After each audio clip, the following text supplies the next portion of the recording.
वालेकुम वीवर, उम्मीद करते हैं आप सब लोग खैरियत से होंगे। आज हम आपको मज़ेदार आलू की टिक्कियाँ बनाने की रेसिपी बताएंगे।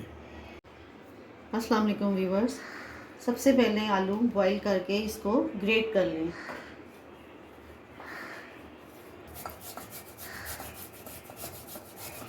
ग्रेट करने के बाद 1 teaspoon salt,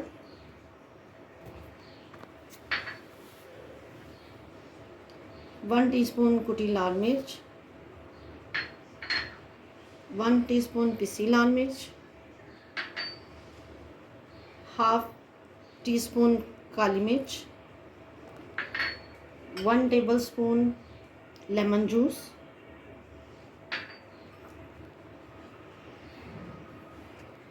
2 tablespoon rice flour,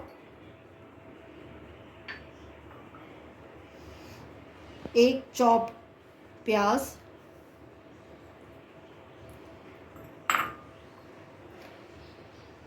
धनिया और मिर्च, हरी मिर्च,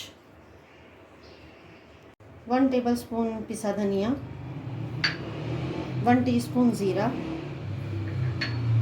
थोड़ी सी कसूरी मेथी और 1 टीस्पून लहसुन अदरक का पेस्ट। सब चीज़ें ऐड करने के बाद इसको अच्छे तरीके से मिक्स कर लें। मिक्स करने के बाद आप इसकी टिक्कियाँ बना लें। हस्बे ज़रूरत ऑयल डालने के बाद इसको शैलो फ्राई कर लें।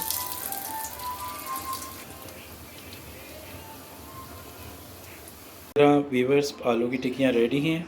वीडियो को लाइक और सब्सक्राइब कीजिएगा। Thank you.